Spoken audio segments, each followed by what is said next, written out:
कोषालय अधिकारी बनी हैं आप, जी तो बहुत बहुत शुभकामनाएं हमारे चैनल की ओर से। धन्यवाद। क्या कहना चाहेंगे आप?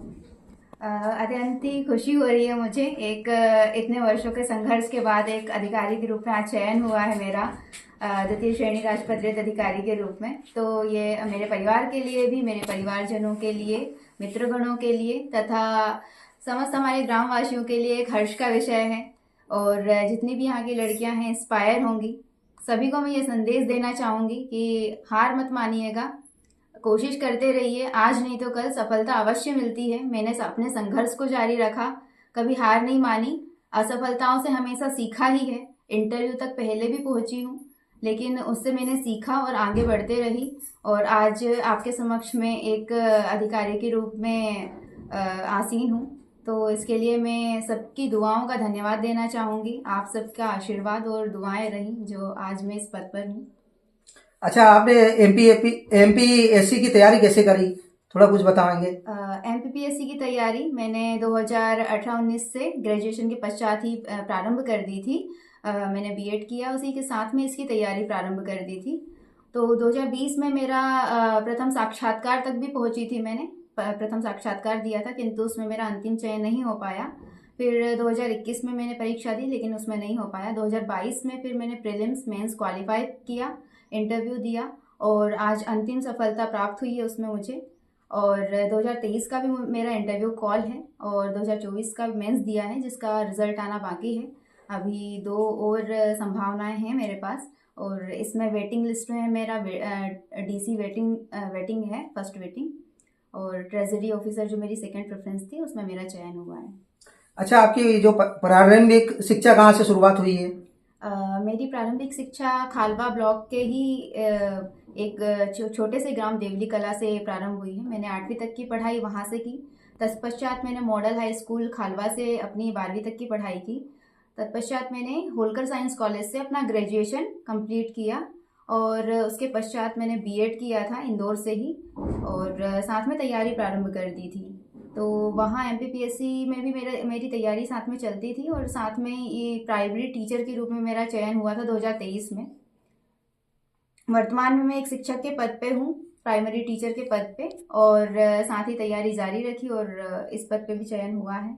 और मेरे शिक्षकगण भी, स्कूल का स्टाफ और पूरा जो स्कूल का जितना स्टाफ है जन शिक्षा केंद्र का, सारे बहुत खुश हैं। सबने बधाइयाँ दी, शुभकामनाओं का दौर जारी है अभी। तो इतने सालों के संघर्ष के बाद जो ये पल आता है, बहुत खुशी का पल है। आप सभी से मैं यही रिक्वेस्ट करना चाहूँगी, जो भी तैयारी कर रहे हैं हार मत मानिएगा, करते रहिए। जब ये पल आता है तो आपको खुद ही लगेगा कि इतने सालों का संघर्ष एक अच्छा संघर्ष रहा है। तो मंजिल मिलती है तो बहुत अच्छे से मंजर के साथ मिलती है। तो आप अपना संघर्ष जारी रखिए। क्या आपने सरकारी स्कूल से पढ़े हैं आप? जी हाँ, मैंने अपनी पहली से लेके 12वीं तक की, ग्रेजुएशन तक मैंने एक सरकारी स्कूल और सरकारी महाविद्यालय से किया है। तो मेरी मतलब सरकारी स्कूल पहली से 12वीं तक, और कॉलेज भी? जी हाँ, मैंने पूरी पढ़ाई अपनी सरकारी ही की है। तो जो ये मेंटेलिटी होती है सरकारी स्कूल प्राइवेट स्कूल की, कि सरकारी स्कूल से पढ़ने वाले हम क्या कर पाएंगे, लोग सोचते हैं ना कि हम सरकारी स्कूल से हैं तो हम क्या कर पाएंगे, ज्यादा कुछ नहीं कर पाएंगे। या माता पिता बोलते हैं कि हमारे पास इतना पैसा नहीं है कि प्राइवेट में पढ़ाएं, हम सरकारी में पढ़ा रहे हैं तो हमारे बच्चे क्या कर पाएंगे। तो ऐसा कुछ नहीं होता। मेरे माता पिता सक्षम भी थे, लेकिन हम ऐसे स्थान पे रहते थे जहाँ प्राइवेट स्कूल नहीं था। तो हमने ही मतलब सरकारी स्कूल से ही पढ़ाई की है। और सरकारी स्कूल में एक बहुत अच्छा माहौल मिलता है। वहाँ पे हर तरह के बच्चे आते हैं। वहाँ के टीचर जो होते हैं वेल क्वालिफाइड होते हैं, एक परीक्षा पास करके वो आते हैं वहाँ पे। तो मतलब एक वेल क्वालिफाइड टीचर हमें पढ़ाते हैं वहाँ पे। तो सरकारी स्कूल की जो मेंटेलिटी बनी है उसे प्लीज खत्म कीजिए। सरकारी स्कूल में भी अच्छी पढ़ाई होती है और सरकारी स्कूल से भी एक अफसर बन सकते हैं। मैं आपके समक्ष हूँ, सरकारी स्कूल की ही छात्रा रही हूँ, सरकारी महाविद्यालय की छात्रा रही हूँ और आपके समक्ष हूँ। तो मतलब आप अपने छोटे भाई बहन से कहना चाहेंगे कि सरकारी स्कूल में पढ़े और आगे बढ़े? जी हाँ, सरकारी स्कूल में एक वेल क्वालिफाइड टीचर आपको पढ़ाते हैं। तो आप सरकारी स्कूल की जो मेंटेलिटी कि वहाँ से जाके हम कुछ नहीं कर सकते, तो ये मेंटेलिटी खत्म कीजिए। आप कर सकते हैं, सब कुछ कर सकते हैं। आपके अंदर जुनून होना चाहिए, आपके अंदर आत्मविश्वास होना चाहिए। अगर आप पढ़ने की इच्छा जाहिर करते हैं, तो मैं एक टीचर हूँ तो अब मैं समझ पाती हूँ, जब मैं स्कूल में बच्चों को पढ़ाने जाती हूँ तो बच्चे जब पूछते हैं क्वेश्चंस चीज़ों को जानने का जुनून रखते हैं तो ज़्यादा खुशी होती है।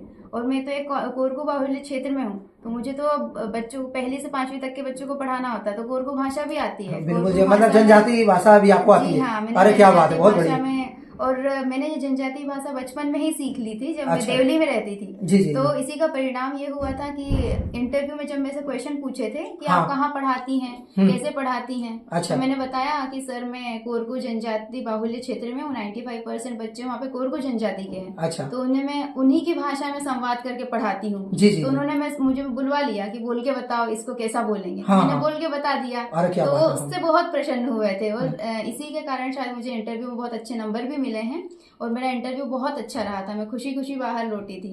तो यही है कि कहीं का किया कहीं मिल ही जाता है। तो आपका अनुभव, मेहनत कभी व्यर्थ नहीं जाती। मैंने बचपन में सीखी थी ये भाषा। अच्छा। और वहाँ पे मैंने बताया कि मैं इस भाषा में पढ़ाती हूँ, तो उनको लगा कि ये टीचर बन के गई है वहाँ पे और इसने ये भाषा सीखी है। अच्छा। और ऐसा पढ़ाती हैं। जी तो जी। जब ये यहाँ पे इतना मेहनत कर रही है तो सेवा में आने के बाद और मेहनत करेंगी। तो उन्होंने बिल्कुल। बहुत अच्छे नंबर दिए मुझे।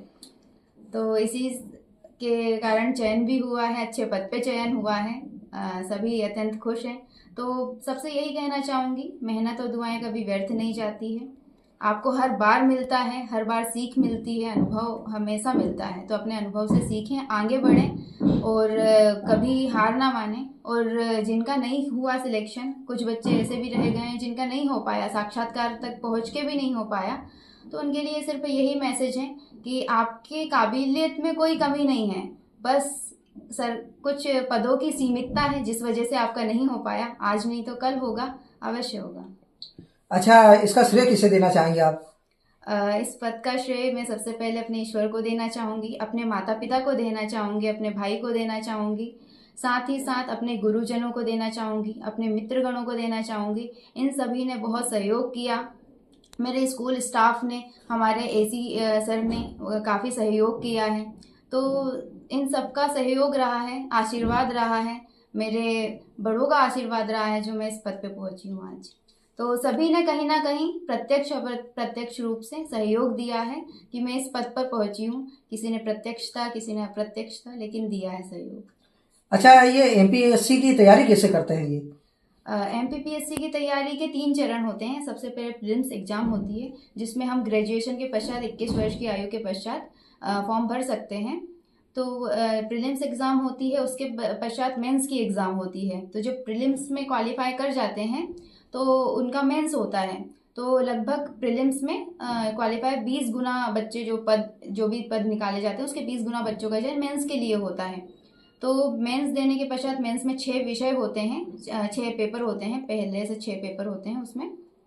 तो 6 पेपरों को पास करने वाले जो मेंस में क्वालिफाई होते हैं तो उसमें इंटरव्यू के लिए होता है, मतलब पद के 3 गुना लोगों का चयन इंटरव्यू के लिए होता है। तो इंटरव्यू के पश्चात जो मेन लिस्ट आती है उसमें इंटरव्यू तथा मेंस के नंबर जोड़े जाते हैं और फाइनल लिस्ट आती है और उसमें सिलेक्शन, बस वो उसी लिस्ट का इंतजार होता है कि कभी वो लिस्ट में नाम आए, कहीं पे भी आ जाए। हर बच्चे का सपना होता है कि लिस्ट में नाम आए, चाहे कहीं भी आए। तो मैंने भी यही सोच रखा था कहीं भी आए, आ जाए, लेकिन लिस्ट को नीचे ले जाने का मौका ही नहीं मिला, सामने ही नाम मिल गया।